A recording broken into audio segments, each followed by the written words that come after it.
तो बच्चों इस वीडियो के अंदर हम करेंगे क्लास 10th के चैप्टर नंबर 6 ट्राइंगल्स की थ्योरम नंबर 6.3। ये थ्योरम है एंगल एंगल एंगल क्राइटेरिया के ऊपर। क्या स्टेटमेंट दिया है उस स्टेटमेंट को पहले पढ़ते हैं, समझते हैं, फिर इसको प्रूव करते हैं। इसमें दिया है इफ इन टू ट्राइंगल्स, अगर दो ट्राइंगल हमारे पास दे रखे हैं, कॉरस्पॉन्डिंग एंगल्स आर इक्वल, उनके कॉरस्पॉन्डिंग एंगल इक्वल हैं। तो पहले मैं आपको दो ट्राइंगल शो करके दिखाता हूं। तो ये दो ट्राइंगल हमने ड्रॉ कर लिया। अब इन ट्राइंगल्स में ये तो जरूरी है नहीं कि दोनों ट्राइंगल एक जैसे ही हो, क्योंकि सिमिलैरिटी के अंदर तो छोटे बड़े ट्राइंगल्स भी हो सकते हैं। उसमें उसने हमें अब क्या बताया है कि कॉरस्पॉन्डिंग एंगल्स इक्वल हैं। जैसे हमने इस ट्राइंगल का नाम दे दिया ए बी सी, और एक इस वाले ट्राइंगल का नाम दे दिया जैसे डी ई एफ। तो इसने बताया है कि इसके तीनों एंगल्स के इक्वल हैं। मींस अगर हम देखें तो एंगल ए एंगल डी के इक्वल है, एंगल बी किसके इक्वल है, एंगल ई के, और एंगल सी किसके इक्वल है, एंगल एफ के। ये क्वेश्चन में हमें या स्टेटमेंट में बताया गया है कि corresponding angles are equal. Then there, तब उनकी corresponding sides are in the same ratio. तो इनकी जो कॉरस्पॉन्डिंग साइड्स है मींस ए बी के अपॉन में डी ई, और ए सी के अपॉन में डी एफ, और बी सी के अपॉन में ई एफ, इन तीनों का रेशो इक्वल होगा। और ये किस पर होंगी, ये प्रोपोर्शन में होंगी। सेम रेशो का मतलब होता क्या है कि सेम प्रोपोर्शन में होंगी। And hence the two triangles are similar. और अगर ऐसा हो जाता है तो ये दोनों ट्राइंगल्स आपस में कैसे होंगे, सिमिलर होंगे। जब मैंने आपको इंट्रोडक्शन बताया था तो वहां पर मैंने ये चीज आपको बताई भी थी कि किन्हीं दो ट्राइंगल्स को सिमिलर करने के लिए हमारे पास दो कंडीशंस होनी बहुत जरूरी है। क्या क्या, उनके कॉरस्पॉन्डिंग एंगल्स इक्वल होने चाहिए और कॉरस्पॉन्डिंग साइड्स का रेशो सेम होना चाहिए। ये चीज मैंने आपको इंट्रोडक्शन में 6.1 के में बता रखी है। तो इस क्वेश्चन में हमें या इस स्टेटमेंट में हमें कॉरस्पॉन्डिंग एंगल्स तो इक्वल दे रखे हैं, मींस ये वाली चीज इक्वल है। और कॉरस्पॉन्डिंग साइड्स हमें क्या करने हैं, कॉरस्पॉन्डिंग साइड्स का जो रेशो है वो सेम लेकर आना है। अगर ऐसा हो गया तो हम कह सकते हैं कि वो दोनों ट्राइंगल्स कैसे हैं, सिमिलर हैं। Hence the two triangles are similar. यही इसके अंदर हमें प्रूव करना है। तो अब करने का मेथड क्या है, सबसे पहले जब भी हम क्वेश्चन को प्रूव वाले को करते हैं पहले लिखते हैं उसका गिवन। तो पहले हम लिखते हैं कि इसमें हमें गिवन क्या क्या दिया है। हमने दो ट्राइंगल लेट किए हैं, तो हमने मान लिया कि एक ट्राइंगल है जिसका नाम है ए बी सी, और एक दूसरा ट्राइंगल है जिसका नाम है डी ई एफ। ठीक है। और किस तरीके से है ये ट्राइंगल, इन दोनों के जो कॉरस्पॉन्डिंग एंगल्स हैं वो इक्वल हैं। मींस एंगल ए किसके इक्वल है, एंगल डी के। तो हम लिख सकते हैं एंगल ए इक्वल टू है एंगल डी। एंगल बी किसके इक्वल है, एंगल ई के। तो आप लिखो angle B equal to angle E, और साथ में तीसरा वाला एंगल कौन सा बचा, एंगल सी किसके इक्वल है, एंगल एफ के। तो angle C equal to angle F. ये बात तो हो गई क्या, गिवन। अब हमें प्रूव क्या करना है, तो आप लिखोगे टू प्रूव। प्रूव करना है हमें कि इन दोनों ट्राइंगल्स की जो कॉरस्पॉन्डिंग साइड्स हैं उनका रेशो इक्वल है।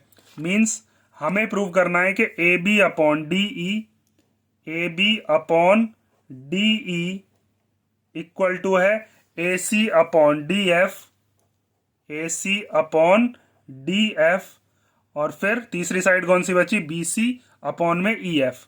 तो B C upon E F. अगर ये चीज हमने प्रूव कर दी तो फिर हम क्या कह सकते हैं, फिर हम कह सकते हैं कि triangle A B C is similar to triangle D E F. ठीक है, क्योंकि दो ही कंडीशंस होती हैं। एक कंडीशन उसने खुद बता दी है, कॉरस्पॉन्डिंग एंगल इक्वल है, और कॉरस्पॉन्डिंग साइड्स हम कर देंगे, तो फिर ये दोनों ट्राइंगल्स आपस में कैसे हो जाएंगे, सिमिलर।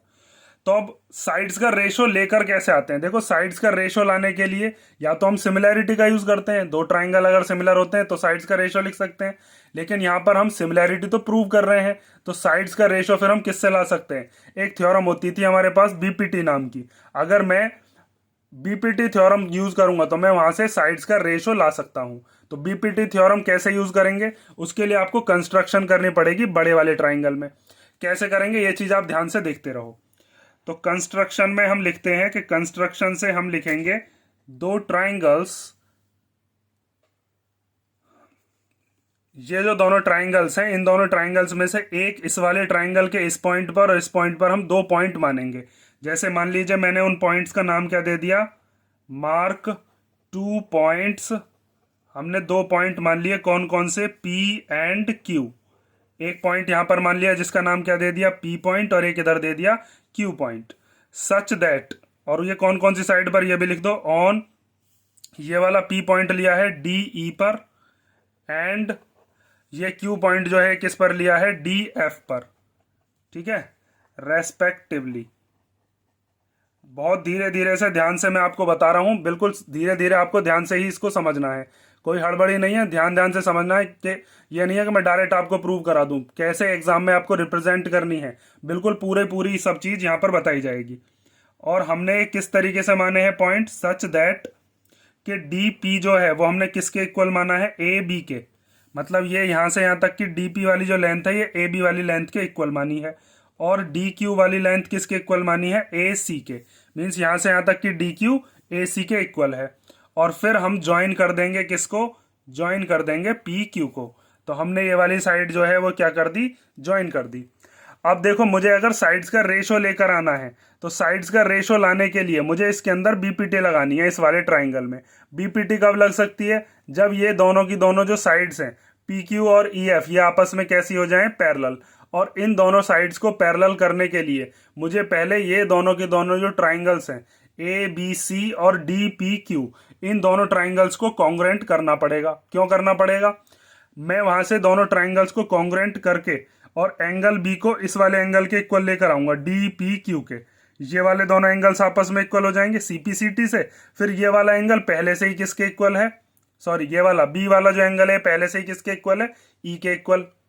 तो वहां से हम ये कह देंगे कि एंगल डी पी क्यू जो है वो एंगल ई के इक्वल है। तो ये दोनों कॉरस्पॉन्डिंग एंगल्स हैं, इसका मतलब ये साइड्स का जो ये जो दोनों साइड्स हैं पी क्यू और ई एफ ये आपस में कैसी हैं, पैरेलल। और फिर हम वहां से साइड्स का रेशो बना सकते हैं, और साइड्स का जब रेशो बनाएंगे तो उसमें हम ये वाली जो चीज है इसको ला सकते हैं वहां से इक्वेशंस में मॉडिफिकेशन करके। ठीक है, तो सबसे पहले हमारा अब क्या काम है, हमको पी क्यू को ई एफ के पैरेलल लाना है। उसके लिए मुझे ये दोनों जो ट्राइंगल्स हैं इन दोनों ट्राइंगल्स को क्या करना है, कॉन्ग्रुएंट, इस वाले को और इस वाले को, क्योंकि सिमिलैरिटी तो लगा नहीं सकते। तो अब आप इसका देखो प्रूफ। तो प्रूफ के अंदर सबसे पहले हम ले रहे हैं कौन कौन से ट्राइंगल, एक ट्राइंगल हम ले रहे हैं जिसका नाम है ए बी सी, और एक दूसरा ट्राइंगल ले रहे हैं जिसका नाम है D P Q. In triangle D P Q, तो सबसे पहली चीज आप इसमें लिख सकते हो कि ये वाली जो साइड है ए बी ये डी पी के इक्वल है, मीन्स ये वाली साइड इस वाली साइड के इक्वल आ गई। तो आप लिखो कि ए बी इक्वल टू क्या है, डी पी के इक्वल। क्यों इक्वल है, ए बी और डी बी हमने देखो यहाँ पर इक्वल मान रखी है, तो आप यहाँ पर लिखोगे बाय कंस्ट्रक्शन, इसलिए इक्वल है, कंस्ट्रक्शन से हमने इसी तरीके से बनाई थी।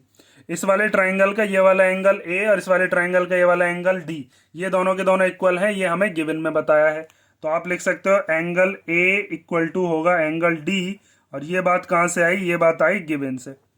ठीक है, उसके बाद ये वाली जो साइड है इधर वाली जिसका नाम क्या है ए सी, ये किसके इक्वल हो जाएगी, डी क्यू के। तो आप लिखोगे यहाँ पर कि ए सी इक्वल टू क्या है, डी क्यू, और ये दोनों क्यों इक्वल हैं, बाय कंस्ट्रक्शन। ठीक है, और जब ये तीनों चीज हमने प्रूव कर दी तो अब देखो कौन सी प्रॉपर्टी लगी, एक साइड ये है, एक बीच का एंगल ये है और एक साइड ये है, तो साइड एंगल साइड, दो साइड के बीच का एंगल है। ऐसे यहां पर भी साइड एंगल साइड, तो कौन सी प्रॉपर्टी से ये दोनों कॉन्ग्रुएंट हो गए। तो आप लिख सकते हो कि triangle A B C is congruent to triangle D P Q, और कौन सी प्रॉपर्टी से, आप यहां पर लिखोगे by S A S congruency. ठीक है, कॉन्ग्रुएंसी है, ये सिमिलैरिटी नहीं है। तो जब ये दोनों ट्राइंगल्स आपस में कॉन्ग्रुएंट हमने कर दिए, तो सीपीसीटी आपने पढ़ा हुआ, corresponding parts of congruent triangles, means अगर दो ट्राइंगल आपस में कॉन्ग्रुएंट हैं, उनका साइज अगर सेम आ जाए और उन दोनों की शेप भी अगर सेम है, तो हम सीपीसीटी से लिख सकते हैं कि उनके कॉरस्पॉन्डिंग पार्ट्स भी इक्वल होते हैं। वहां से मैं लिख सकता हूं कि एंगल बी किसके इक्वल होगा, एंगल पी के इक्वल होगा, और एंगल सी किसके इक्वल होगा, एंगल क्यू के। मुझे इसकी तो जरूरत है नहीं सी को क्यू के, मेरे को बस बी और पी से ही मेरा काम चल जाएगा। तो आप लिखोगे कि एंगल बी इक्वल टू क्या हो गया, इक्वल टू एंगल पी, बल्कि पी पे दो एंगल बन रहे हैं तो इसका नाम दे लो बल्कि अपनी तरफ से ही कुछ, जैसे मैं इसका नाम देता हूं चलो 1। ठीक है, ये कौन सा हो गया, एंगल 1। तो आप लिख दो एंगल 1 एंगल बी दोनों के दोनों इक्वल हैं, और क्यों इक्वल हैं इसके लिए आगे लिखोगे by C P C T, ठीक है। लेकिन एंगल बी तो किसी और के भी इक्वल था, एंगल बी तो एंगल ई के भी तो इक्वल था, एंगल बी एंगल ई के इक्वल हमारे पास गिवन में ही था। तो आप यहां पर ये भी चीज लिख कर दिखाओगे कि बट एंगल बी तो किसके इक्वल था, एंगल ई के, और ये क्यों इक्वल था, गिवन में बताया था हमें। तो अब मैं अगर इसको मान लेता हूं इक्वेशन फर्स्ट और इक्वेशन नंबर सेकंड, तो एंगल बी ही 1 के इक्वल है और एंगल बी ही ई के इक्वल है। तो जब इन दोनों के LHS इक्वल तो दोनों के RHS भी क्या होंगे, इक्वल। जैसे अगर एंगल बी 50 का तो एंगल वन भी कितने का, 50 का, और जब एंगल बी 50 का तो एंगल ई भी 50 डिग्री का। तो इसका मतलब वन और ई भी आपस में कैसे होंगे, ये दोनों के दोनों इक्वल एंगल होंगे, और वहां से हमारी ये पी क्यू ई एफ के पैरेलल आ जाएगी। अब आगे देखो, देखो अब आगे, तो मैंने यहां पर ये फिगर थोड़ी साफ कर दी। ये एंगल वन और एंगल ई ये दोनों के दोनों आपस में कैसे होंगे, इक्वल। यहां पर इन दोनों से हम कह सकते हैं जब दोनों का LHS इक्वल तो RHS इक्वल। तो आप लिखो कि from equation number first and equation number second हम कह सकते हैं कि एंगल वन इक्वल टू क्या है, एंगल ई, ठीक है। और जब हमने ये दोनों के दोनों एंगल इक्वल कर दिए तो आपने एक प्रॉपर्टी पढ़ी होगी कॉरस्पॉन्डिंग एंगल्स की। वो प्रॉपर्टी क्या होती है कि अगर हमें दो पैरेलल लाइंस दे रखी हैं, ध्यान से समझना ये जो चीज मैं बता रहा हूं, अगर दो पैरेलल लाइन दे रखी हैं, जैसे मान लीजिए इस लाइन का नाम है L और इस लाइन का नाम क्या है M, और ये वाला जो है ये इसका ट्रांसवर्सल हो गया T नाम से, तो आप ये कह सकते हो कि ये वाला एंगल और ये वाला एंगल आपस में कैसे होते थे, कॉरस्पॉन्डिंग। मीन्स अगर L M के पैरेलल है तो एंगल वन और एंगल टू आपस में कैसे होंगे, इक्वल। कौन सी प्रॉपर्टी से, कॉरस्पॉन्डिंग एंगल से। इसका उल्टा भी ट्रू होता है, मतलब अगर मैं किसी तरीके से दो लाइन अगर मेरे पास दे रखी हैं और मैं उसमें ये वाला एंगल और ये वाला एंगल इक्वल कर देता हूं, एंगल वन एंगल टू के इक्वल, तो आप लिखोगे एंगल वन एंगल टू के इक्वल है, तो इसका मतलब L जो है वो पैरेलल है किसके, M के, ठीक है। अगर पैरेलल लाइन दे रखी है तो एंगल इक्वल, और अगर एंगल इक्वल तो पैरेलल लाइन, मतलब उल्टा वाला भी है इसका ट्रू होता है। तो यहां पर हमने एंगल इक्वल कर रखे हैं, और ये देखो ये एक पैरेलल लाइन हो गई, एक पैरेलल लाइन ये हो गई पी क्यू और ई एफ, और इनको काटती हुई ये वाली लाइन हो जाएगी। तो हमने पहले ही एंगल इक्वल कर दिए ना इनके, और जब एंगल इक्वल होते हैं तो हम क्या कह सकते हैं कि ये वाली जो पी क्यू वाली लाइन है ये ई एफ के क्या होगी, पैरेलल होगी। तो आप यहां पर इस बात को लिखोगे कैसे, here angle one and angle E ये दोनों मिलकर क्या बना रहे हैं, ये दोनों मिलकर form corresponding angles, corresponding angles. और कॉरस्पॉन्डिंग एंगल्स किसके बीच में बनते हैं, पैरेलल लाइंस के बीच में। तो आप कह सकते हो कि P Q is parallel to E F, ठीक है। अब मेन काम जो हमारा था रेशो लाने के लिए कि हमें पी क्यू को ई एफ के पैरेलल करना था, वो तो हो गया। अब हम रेशो बना सकते हैं, और रेशो को मैं मॉडिफिकेशन करके फिर ये वाली चीज लेकर आएंगे। अब ध्यान से समझो आगे हम कैसे कैसे करने वाले हैं। मैं सेकंड पेज ले लूं। अब आगे देखो, हम एक बात कह सकते हैं कि सिंस हमने ये चीज प्रूव कर दी कि पी क्यू जो है वो पैरेलल है किसके, ई एफ के। अभी हमने ये चीज प्रूव करी है यहाँ पर कि पी क्यू ई एफ के पैरेलल है, तो हम वहां से साइड्स का रेशो बना सकते हैं कि D P upon P E equal to D Q upon Q F. भाई बीपीटी में ये चीज पढ़ी है ना हमने कि अगर मान लीजिए पैरेलल लाइन है तो इस पॉइंट से ऊपर वाली साइड और नीचे वाली side D P upon P E equal to D Q upon Q F होता है। तो आप लिखोगे कि D P upon P E equal to क्या होगा, D Q upon Q F, ठीक है, सही लिखा है ना, हाँ ठीक है। और इसके आगे लिखोगे ये बात कहां से आई, बाय बीपीटी या फिर बाय थेल्स थ्योरम, ठीक है। अब हम इसको इससे कंपेयर करते हैं कि हमें जो लेकर आना था A B upon D B, sorry D E equal to A C upon D F. तो देखो यहां पर ये जो ए बी है, इस ए बी को तो हम ला सकते हैं डी पी को रिप्लेस करके। भाई डी पी और ए बी दोनों इक्वल माने थे, और डी क्यू और ए सी, तो ये ऊपर वाली चीज तो आ जाएंगी, लेकिन डी और डी एफ हमारे पास नहीं है। तो आपको क्या करना पड़ेगा, पीई और क्यू एफ को, इन दोनों को चेंज करना पड़ेगा। तो पीई और क्यू एफ को हम डीई कैसे बनाएं और डी एफ कैसे बनाएं, तो उसके लिए देखो आपने एग्जाम्पल नंबर 1 किया था, उसके अंदर हमने कॉरलरी ऑफ बीपीटी पढ़ी थी, और वहां पर मैंने आपको ये चीज बताई भी थी कि अगर हम चाहें तो हम छोटी वाली साइड के साथ बड़ी वाली साइड भी डायरेक्ट ले सकते हैं।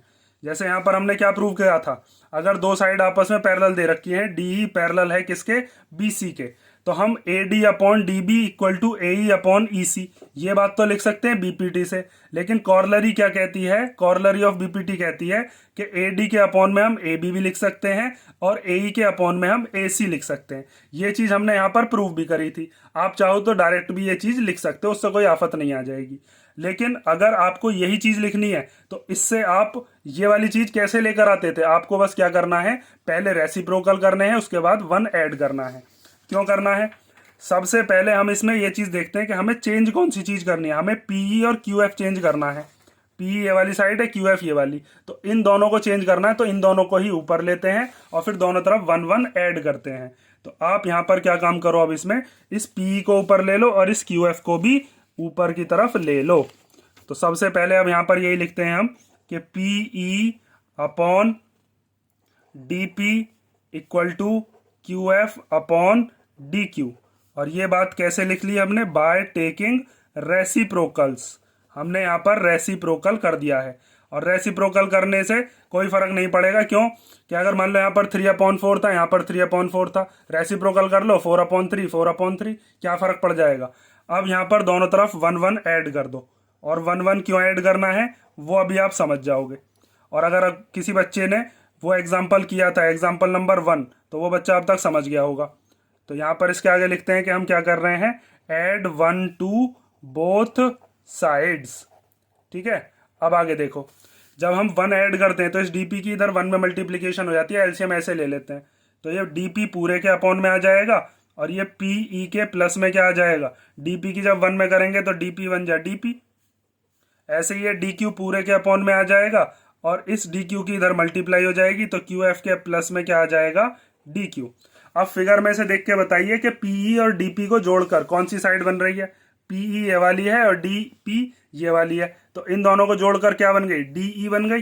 तो यहां पर हम इसकी जगह पर लिख सकते हैं डीई और अपॉन में क्या है, DP equal to Q F और डी क्यू को जोड़कर, क्यू एफ ये वाली है और डी क्यू ये वाली है, इन दोनों को जोड़कर क्या बन गई, डी एफ। तो यहां पर आप लिख दो डी एफ और अपॉन में क्या, डी क्यू। ठीक है, अब उसके बाद देखो, हमारे पास जो चीज हमें लानी थी उसमें डी और डी एफ अपॉन में है हमारे पास, हम ले आए उसको, लेकिन वो ऊपर आ रहे हैं। तो फिर दोबारा से इसका क्या कर लो, रेसिप्रोकल कर लो। और यहाँ पर ये जो डीपी और डी क्यू है इनको रिप्लेस कर दो ए बी से और ए सी से। ये शुरुआत वाले जो दोनों पार्ट हैं ये प्रूव हो जाएंगे और हमारी थ्योरम बस हो गई फिर। तो आप यहाँ पर क्या लिखो, अब डीपी को ऊपर ले लिया और डीई को नीचे, और यहाँ पर डी क्यू को ऊपर कर दिया और डी एफ को नीचे कर दिया। और क्यों किया है, रेसिप्रोकल करने के बाद, बाय टेकिंग रेसिप्रोकल्स। ठीक है, अब डीपी की जगह पर क्या लिख सकते हैं, डीपी की जगह पर लिख दो ए बी। तो ये हो गया ए बी अपॉन में डीई। ऐसे ही डी क्यू की जगह पर क्या लिख सकते हैं, डी क्यू की जगह पर लिख सकते हैं ए सी, जो हमने कंस्ट्रक्शन से माना था। तो यहां पर हमने लिख दिया ए सी और अपॉन में डी एफ। इसके आगे इसका रीजन लिखकर दिखाइए कि डी पी ए बी के इक्वल था इसलिए रिप्लेस कर दिया, और डी क्यू ए सी के इक्वल था इसलिए इसको रिप्लेस कर दिया। अब ये जो चीज है ये हमारे पास बस दो रेशो जो है वो आ गए, A B upon D B, A B upon D E आ गया और A C upon D F आ गया। अब बची बात कि तीसरी वाली साइड कैसे लेकर आए। तो देखो, तीसरी वाली साइड लाने के लिए आपको दोबारा से पूरा प्रूव करने की जरूरत नहीं है, आप उस चीज को सिमिलरली करके लिखोगे। और क्यों लिखोगे वो चीज समझो अब, कि जैसे हमने यहाँ पर ये वाली साइड जो है ये पैरेलल मानी थी ई एफ के, अगर हम ये वाली साइड पैरेलल ना मान के इस पी क्यू वाली लाइन को ऐसे ड्रॉ कर देते। देखो, जैसे अगर मान लीजिए एक ट्राइंगल मैंने ये बना रखा है, इसका नाम क्या है, ए बी सी, और ये दूसरा वाला जो ट्राइंगल था जिसका नाम क्या था, डी ई एफ, इसका नाम क्या था, डी ई और एफ। और इसमें अगर मैं ये वाली जो पी क्यू लाइन है इसको ऐसे बना देता, पी और क्यू, तो वहां से मैं ये क्या चीज प्रूव कर देता कि A B upon D E किसके इक्वल है, B C upon E F के। तो वही सारी चीज जो हमने यहाँ पर किया है वही काम हमें दोबारा से करने पड़ता। हमें ये वाला ट्राइंगल और ये वाला ट्राइंगल पहले कॉन्ग्रुएंट करने पड़ते, तो ये सारी चीजें हम दोबारा नहीं करते हैं, सीधा सिमिलर हम करके लिख देते हैं कि सिमिलरली जैसे हमने ये वाली दोनों साइड प्रूव करी है हम आगे भी कर सकते हैं। तो अब आप इस बात को लिखोगे कैसे, उस चीज को ध्यान से समझो। अब आप आगे लिखोगे कि सिमिलरली हम ये भी प्रूव कर सकते हैं कि वी कैन प्रूव दैट, क्या प्रूव कर सकते हैं कि A B upon D E equal to क्या होगा, B C upon E F. ठीक है, ये वाली साइड भी हम प्रूव कर सकते हैं, A B upon D equal to B C upon E F. अब मान लीजिए ये वाली जो इक्वेशन है ये हो गई आपकी थर्ड इक्वेशन, फर्स्ट और सेकंड पीछे मान चुके हैं, और ये वाली हो गई कौन सी इक्वेशन, ये हो गई आपकी फोर्थ इक्वेशन। तो फ्रॉम थर्ड और फोर्थ इन दोनों को मिलाकर आप क्या बात लिखोगे, from equation third and equation number fourth, A B upon D E किसके इक्वल आया था थर्ड में, A C upon D F के, A C upon D F, और A B upon D E ही किसके इक्वल है, B C upon E F के। ठीक है भाई, मतलब अगर मान लो A B upon D E कोई रेशो है 3/4, तो ये भी 3/4 होगा, और जब ए बी और डी का रेशो 3/4 है वो B C upon E F के इक्वल है, मतलब वो भी 3/4 है। तो इसका मतलब ये तीनों के तीनों रेशो आपस में कैसे हैं, इक्वल हैं। तो मेन मोटिव आप समझ गए ना, बस आपको दो रेशो इक्वल करके दिखाने, तीसरा वाला जो उसे सिमिलरली करके लिख दोगे। उसके बाद मैंने बताया था कि अगर साइड्स का रेशो इक्वल ले आते हैं तो वो दोनों ट्राइंगल्स आपस में कैसे होंगे, सिमिलर होंगे। तो आप लास्ट में लिख दोगे कि hence triangle A B C is similar to triangle D E F. ठीक है, और यही चीज हमें क्या करनी थी, प्रूव करनी थी। अब ध्यान से इसका 1 सेकंड और लगेगी, 1 सेकंड क्या 1 मिनट लगेगी। इसका रिकैप देख लो एक बार, मैंने क्या क्या चीज क्यों क्यों करी है। हमें क्या करना था, हमें दो ट्राइंगल्स में कॉरस्पॉन्डिंग एंगल्स इक्वल दे रखे थे, कॉरस्पॉन्डिंग साइड्स जो है उसका हमें रेशो इक्वल लेकर आना था, और रेशो अगर इक्वल आ जाता है तो हम कह सकते थे कि दोनों ट्राइंगल्स आपस में कैसे हैं, सिमिलर। तो हमने पहले वही चीज लिखी कि दोनों ट्राइंगल्स में से जो जो एंगल्स इक्वल है वो पहले हमने लिख लिया एंगल्स, और एंगल्स लिखने के बाद हमने साइड्स का जो रेशो है जो हमें लेकर आना था वो हमने लिख लिया, और हमें दोनों ट्राइंगल सिमिलर करने थे, ये भी कर लिया। अब बात आती है कि हम ये साइड्स का रेशो लेकर कैसे आए। तो साइड का रेशो या तो सिमिलर ट्राइंगल से ला सकते हैं या बीपीटी से। यहाँ सिमिलैरिटी लगा नहीं सकते क्योंकि वो चीज तो हम प्रूव ही कर रहे हैं। तो हमने क्या काम किया, इसके अंदर बीपीटी लगाने की कोशिश करी। बीपीटी जब लगती है जब दो साइड आपस में कैसी हो, ट्राइंगल के अंदर पैरेलल। तो पैरेलल करने के लिए हमने क्या काम किया था, पहले ये वाले जो ट्राइंगल है ए बी सी, इसको डी पी क्यू के क्या करा है, कॉन्ग्रुएंट। उसके लिए हमने कुछ कंस्ट्रक्शन करी है, वो चीज आप देख सकते हो। उसके बाद हमने पी क्यू को ई एफ के क्या कर दिया, पैरेलल कर दिया, ये चीज हमने यहां पर कर दी। उसके बाद हमने साइड्स का रेशो बनाया, D P upon P equal to D Q upon Q F. हम डायरेक्ट भी लिख सकते थे कि D P upon D equal to D Q upon D F by the corollary of BPT, जो कि हमने एग्जाम्पल नंबर 1 में करी थी। लेकिन मैंने आपको ये पूरा करके भी दिखा दिया है कि D P upon P equal to D Q upon Q F को हमें अगर चेंज करना है, पी और क्यू एफ को चेंज करना है, तो इन दोनों को ऊपर लेकर आओ, ऊपर लाने के बाद +1 कर दो।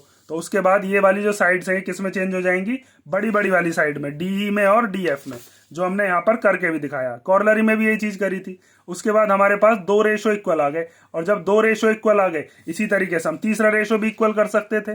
तो लेकिन वो करके नहीं दिखाएंगे, उसको लिख कैसे देंगे कि सिमिलरली हम ऐसे ही प्रूव कर सकते थे। तो हमने तीनों रेशो ऐसे इक्वल कर दी, और जब तीनों रेशो इक्वल आ जाएं तो हम दोनों ट्राइंगल्स को क्या कह सकते हैं, वो दोनों ट्राइंगल्स आपस में सिमिलर हैं। तो ये कौन सी प्रॉपर्टी हो गई, ये हो गई आपकी थ्योरम नंबर 6.3, जिसके अंदर हमने ये प्रॉपर्टी लगाई है ए क्राइटेरिया।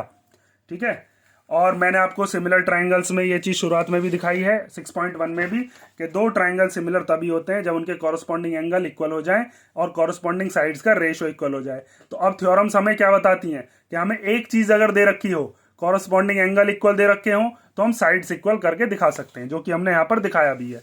और अगली थ्योरम में हम क्या करेंगे, कॉरस्पॉन्डिंग साइड्स दे देगा, हम कॉरस्पॉन्डिंग एंगल्स इक्वल करके दिखाएंगे। ठीक है, और मैंने यहाँ पर आपको बताया भी है ये 3 प्रॉपर्टी होती हैं। मैंने आपको आज कौन सी करा दी है, ए करा दी। इसको ध्यान से कर लो, इसमें कोई डाउट हो तो आप कमेंट करके पूछ लेना। बहुत धीरे से, सावधानी से, आराम आराम से मैंने कराई है। ये नहीं कि आपके पास 5 मिनट ही है और 5 मिनट में आपको हपड़ दपड़ में करवा देता तो कुछ भी समझ में नहीं आता। ठीक है, तो ये कर लो, कोई डाउट हो तो पूछ लेना।